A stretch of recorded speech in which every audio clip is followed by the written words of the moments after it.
តែបងប្អូនណាខ្លះមានម្នាស់លក់ហើយតែអត់តន់ចេះរើសផ្លែម្នាស់បាទខ្ញុំក៏មានម្នាស់លក់ដែរតែខ្ញុំអត់ចេះរើសទេអញ្ចឹងខ្ញុំយកសូមទៅសើបងដែលគាត់ចេះរើសម្នាស់ណាបាទនេះគាត់កំពុងតែរើសចែកចេញជាលេខបាទធំជាងគេមានលេខ1ហើយបន្តមកលេខគ្នាតិចហ្នឹងមានលេខ2លេខ3លេខ4លេខ5បន្តគ្នាទៅហើយសម្រាប់នៅក្នុងភូមិទាំងមូលបាទបើសិនជាមាន100គ្រួសារដែលដាំម្នាស់ប៉ុន្តែ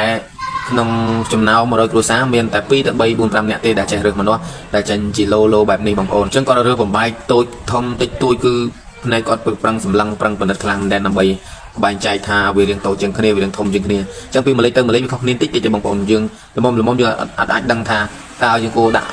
លេខណាហើយចាប់កាន់មកគួរតែចូលលេខណាអញ្ចឹងវាពិបាកសម្រាប់អ្នកដែលអត់ចេះអញ្ចឹងសម្រាប់បងប្អូនដែលមានម្នាស់ទាំងអស់គ្នានៅក្នុងភូមិទាំងមូលគឺនៅពេលណាដែលដល់ម្នាស់ម្ដងគឺគាត់តែងតែទៅជួលបងដែលគាត់ចេះរឿងម្នាស់ហ្នឹងឲ្យគាត់មករើសឲ្យហើយតម្លៃវិញគឺគិតទៅតាមចំនួនឡូដែលត្រូវកំណត់ដែលគាត់ត្រូវកំណត់ថា100ឡូត្រូវយកប្រមាណ10000ទៅតាមជាក់ស្ដែងរបស់ឆ្នាំនីមួយៗអញ្ចឹងគឺមានទាំងអ្នករើសនិងអ្នកច្រកប៉ុន្តែអ្នកច្រកគឺគិតពី1ម្នាស់ទេបងប្អូនហើយសម្រាប់បងប្រុសដែលច្រកវិញបងប្អូនយើងមើល